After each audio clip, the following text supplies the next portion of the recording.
पूरे हिमालय में सबसे व्यवस्थित स्थान बद्रीनाथ है। इतनी व्यवस्था और इतना व्यवस्थित वातावरण, ठीक है शीतल तो है, ठंडा तो है, लेकिन आप और कहीं जाकर के 4 धाम में इतना लंबा समय नहीं रह सकते। गंगोत्री में रह पाएंगे, पर गंगोत्री बहुत नीचे है, गौमुखी तो बहुत ऊपर, वहां तो रह भी नहीं सकते। तो मूल रूप से 4 धामों में बद्रीनाथ जो है ये व्यवस्थित है, यहां पर निवास किया जा सकता है। केदारनाथ में आप ज्यादा दिन नहीं रुक पाएंगे, व्यवस्था इतनी नहीं है। यमुनोत्री में ज्यादा समय नहीं रुक पाएंगे, व्यवस्था नहीं है। गंगोत्री में गौमुखी, जहां से गंगा जी प्रकट है, वहां नहीं रुक पाएंगे। गंगोत्री में तो रह सकते हैं। तो एकमात्र यही क्षेत्र है जहां निवास किया जा सकता है। क्यों? नर नारायण पर्वत की सन्निधि में मध्य में ये समतल भूमि है जहां पर हम लोग बैठे हैं। तो महादेव ने इसी भूमि का चयन किया, हम यहां विराजेंगे। लेकिन नारायण भगवान ने बोली आपसे पहले हमारी दृष्टि पड़ चुकी है यहां पे, हम इसको चुनेंगे। महादेव बोले आपको क्या करना है यहां पे? आप वैकुंठ में रहिए, तीनों लोकों के अधिपति आप, तो पूरी दुनिया में राज कर सकते हैं, लेकिन नाथ ये तप की भूमि है और आपको तप करना नहीं है, तो आप क्यों आएंगे? बोले नहीं, हमें भी तप करना है। महादेव बोले हम आपको तप करते देख नहीं सकते, हमारे स्वामी तप करें ये हम कैसे देख सकते हैं? और आपको तप की आवश्यकता क्यों? तो कल मैंने बताया कि प्रत्येक मानव के लिए तपस्या कर रहे हैं ठाकुर जी। तो पहले महादेव ही विराजमान थे यहां पर,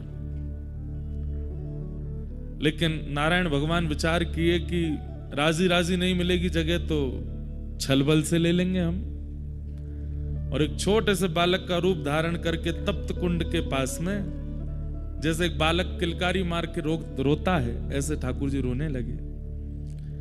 पार्वती मैया तप्त सरोवर में स्नान करने जब आई, महादेव से कहा अरे ऐसा लगता है कि कोई देवांगना भ्रमण करने आई थी। बंधुओं एक बात बोले, हम ये मानवों का स्थान है ही नहीं, ये देवताओं की भूमि है। यहां देवता विचरण करते हैं, यहां यक्ष यक्षिणियां विचरण करती हैं, यहां सप्तऋषि विचरण करते हैं, और कईयों को उनका अनुभव होता है।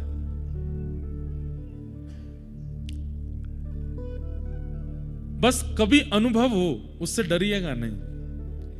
जैसे ही अनुभव हो कि कुछ विचित्र है, या तो छोटे कद का कोई दिख रहा है या बहुत विशाल कद का कोई दिखा, नारायण नारायण नारायण नारायण नारायण बस बोलते रहिएगा, डरिएगा नहीं, भयभीत मत होइएगा, क्योंकि ये भूमि उन्हीं की है। उनका यहां पर स्वाभाविक दिख जाना हो सकता है हो, और जून जुलाई के महीने में तो शायद होता ही नहीं है, क्योंकि भीड़ इतनी होती है। अभी यहां बहुत संख्या कम है, मेरे हिसाब से 2-2.5 हजार लोग भी नहीं होंगे पूरे बद्रीनाथ में। इतनी कम संख्या जब होती है तो निश्चित है कि देवजन्य आ ही जाते हैं। तो हो सकता है कि जो यहां निवास कर रहे हो उनको कुछ अनुभव हो जाए, वो बात अलग है। कोई घोड़ा बेच के सो जाता है तो उसको तो क्या ही अनुभव होगा, पर किसी को अनुभव हो जाए तो भयभीत मत होना, विचलित मत होना, भागना नहीं डर के, बस हाथ जोड़ करके नारायण नारायण नारायण, और थोड़ी सुध बुध रहे तो जो दिखें उनसे प्रार्थना कर लीजिएगा कि आप आए, बड़ी कृपा। अब उनसे भी प्रार्थना कीजिए कि वो भी अनुग्रह करा दें। होगा कोई अनुभव सूक्ष्म रूप का ही, लेकिन होगा जरूर। हमें हो चुका है, इसलिए हम बता रहे हैं आपको, घबराइएगा नहीं। तो ये तो देवांगनाओं की भूमि है, देवताओं की भूमि है। तो छोटे से बालक को देख के पार्वती जी महादेव के पास गई और जाकर के बोली, ऐसा लगता है कोई देवी अपना बालक छोड़ गई है यहीं पे, हम इसका पालन पोषण करेंगे। महादेव बोले रुक जाओ, मुझे तो ये बालक मायावी लगता है। इतनी भयानक कड़कड़ाटी ठंड में कोई माँ अपना बालक कैसे छोड़ के जा सकती है, वो भी देवी। अब भाई इंसानों की बात तो कुछ भी, इंसान तो कुछ भी कर सकते हैं, पर देवी देवता। पार्वती जी बोली आप हर जगह अपना ज्यादा दिमाग मत लगाया कीजिए, हो सकता है भूल गया हो कोई, ऐसे नहीं होता, ये मायावी बालक है, हम इसको नहीं लेंगे। पार्वती जी बोली नहीं, हम तो इसको रखेंगे।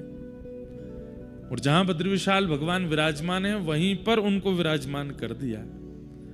और खेलने के लिए बद्री फल यानी कि बेर, बद्री का मतलब क्या होता है? बेर। इसको बद्रीनाथ क्यों कहते हैं? दो कथाएं हैं, सुनिएगा दोनों।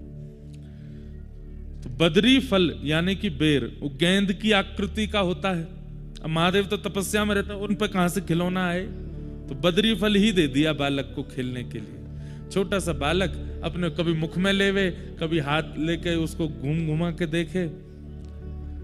पार्वती जी तो बड़ी आनंद में है, लेकिन महादेव कह रहे हैं हमको पता नहीं क्यों जब से ये बालक आया है तब से हमको ऐसा लग रहा है कि कोई माया है।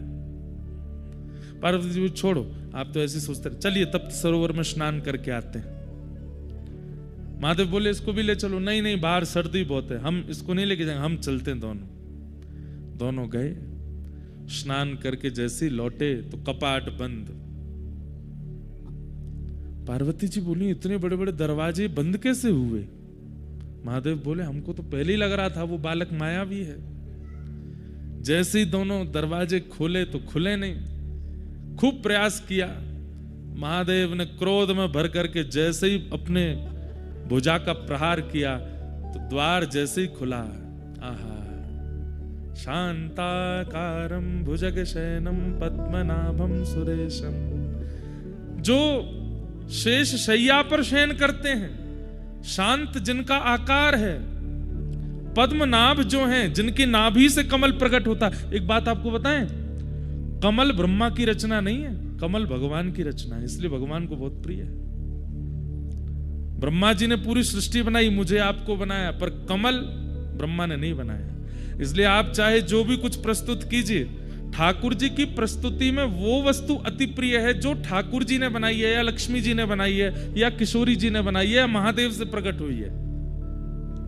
कमल भगवान से प्रकट हुआ है, बल्कि विधाता कमल नहीं बनाते, कमल विधाता को जन्म देता है, कमल पर विधाता आते हैं। विश्वाधारम, पूरे विश्व के आधार जो हैं, ऐसे वेद वर्णम शुभांगम लक्ष्मीकांतम कमल नयनम योग भीर ध्यान गम्यम वंदे विष्णुम भव भयहरम सर्वलोकैकनाथम। ऐसे ठाकुर जी प्रकट हो गए और दोनों भुजा अपने घुटने पर रखे हैं और तपस्या की मुद्रा में ठाकुर जी विराज गए। महादेव हाथ जोड़ के बोले भगवान, आपको तप की आवश्यकता क्यों है? किसकी प्राप्ति करना चाहते हैं? किसी की नहीं, बस मानवों के सुख के लिए तप करना है। ये संसार के जीवात्मा प्रसन्न रहे, ये संसार के जीवात्मा कर्मफल प्राप्त करें, उनके लिए तप करना है। तो बद्री फल से जो बालक खेलते खेलते नारायण के रूप में प्रकट हो गए, इसलिए भी इनका नाम बद्रीनाथ है। दूसरा भाव, पूरे विश्व में नारायण जहां भी गए हैं लक्ष्मी साथ गई, यहां पे नहीं आई। क्यों? तपस्या में पत्नी साथ नहीं आएगी। उसके पीछे कारण क्या है? यहां पर भगवान बोले भैया हम तप करेंगे, गृहस्थाश्रम थोड़ी निभाना है। यहां पर लक्ष्मी जी से कहा आप वैकुंठ में रहिए, हम यहां तप की मुद्रा में विराज रहे हैं। ऐसे ही रो रहे थे बद्रीनाथ भगवान भी, बद्री फल दे दो बालक को। तो क्या बता रहा था मैं? लक्ष्मी जी को भगवान बोले देवी हम तप करेंगे और तप के बीच में आप यदि हमारे साथ रहोगी, कभी कुछ सीरा बना लाओगी, लो बहुत ठंडा सीरा खा लो, कभी कुछ काढ़ा बना लाओगी, बहुत ठंडा कुछ काढ़ा पी लो, कभी सौल उड़ाओगी, कभी कंबल उड़ाओगी, कभी घी की मालिश करोगी, कभी गरम गरम जल लाओगी, कुछ करो, हमको तुम तप में देख तो पाओगे नहीं, इसलिए तुम वैकुंठ ही रहो, हमारे तप में विघ्न होगा। यहां के सेवायत बद्रीनाथ भगवान के स्पर्श करने वाले रावल जी को भी अधिकार नहीं है कि वो विवाह करें। वो भी आजीवन जब तक बद्रीनाथ भगवान की सेवा करेंगे वो भी ब्रह्मचर्य में रहेंगे, क्योंकि तपस्वी की सेवा ब्रह्मचारी ही कर सकता है। लेकिन लक्ष्मी जी से देखा नहीं गया। लक्ष्मी जी विचार करने लगी कि मैं क्या करूं, और तभी लक्ष्मी जी मन में विचार किया कि बद्री फल जो है यानी कि बेर, ये जिस पेड़ पर लगता है उस पेड़ की तासील बहुत गर्म होती है। सबसे ठंडा वृक्ष होता है चंदन का, और सबसे गर्म वृक्षों में एक गर्म वृक्ष होता है बेर का।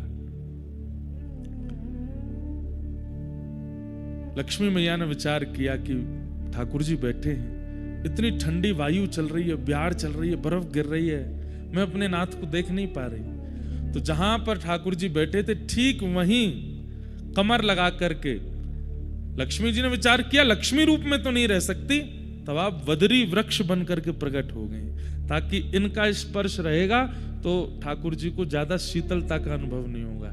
इसलिए बद्रीनाथ, बद्री यानी बेर, और यहां की बद्री यानी श्री लक्ष्मी ही बद्री वृक्ष बन के खड़ी हैं, इसलिए बद्रीनाथ माने लक्ष्मीनाथ, वही ठाकुर जी यहां विराजमान है। ऐसे श्री बद्रीनाथ। इस भूमि की इतनी सुंदरता का कारण क्या है, भागवत में वर्णन है। जब भगवान यहां पर तप करने के लिए बैठे, तो कोई भी तप करने बैठे सबसे पहले सिंहासन हिल जाता है इंद्र का। इंद्र सोचता है कि अब ये तप करके मेरे सिंहासन को लेंगे। इंद्र को यह नहीं पता कि वो त्रिलोकीनाथ हैं, वो चाहते हैं तो तुम सिंहासन पर बैठते हो, लेकिन फिर भी उसको चिंता हो गई। इंद्र ने एक ही बाण है उसके पास सबकी तपस्या भंग कराने का, कामदेव से जाकर के कहा, ये हमारे तप कर रहे हैं ठाकुर जी, इनको कहीं ना कहीं इंद्र की पदवी चाहिए, आप जाकर के कुछ योजना बनाओ। कामदेव बोले, तुम पे एक ही काम है, कोई भी तप करने बैठता है मुझे भेज देते हो। महादेव ने जला करके भस्म कर दिया था मुझको, नारद जी से तुमको कुछ हुआ, नारद जी के लिए भेज दिया, यही करते रहते हो। अभी भगवान तप कर रहे हैं, करने दो उनको। वो नहीं नहीं नहीं नहीं, देवलोक की रक्षा के लिए जाओ। तो कामदेव जब आता है, कोई ऐसा नहीं कि वो पुरुष, वो माहौल बनाता है ताकि चित्त में काम का प्रादुर्भाव हो। और माहौल के लिए उसने क्या किया, सुंदर पवन बहने लगी, सुंदर सुंदर वृक्ष प्रकट कर दिए इन पर्वतों पर, ऐसी सुंदरता फैला दी। यहां थोड़ी दूर पर फूलों की घाटी है, हेमकुंड साहिब जाते हैं वहां पर, ऐसे सुंदर पुष्प हैं, विश्व के सबसे सुंदर पुष्पों की घाटी है यहां पर। कामदेव ने सुंदर पुष्प, सुंदर वृक्ष, सुंदर सब कुछ व्यवस्थित कर दिया कि देख करके सबके चित्त में काम प्रकट होने लगे। लेकिन ठाकुर जी की तपस्या को भंग नहीं कर पाया। ठाकुर जी तो मंद मंद मुस्कान लगे, कोई बात नहीं,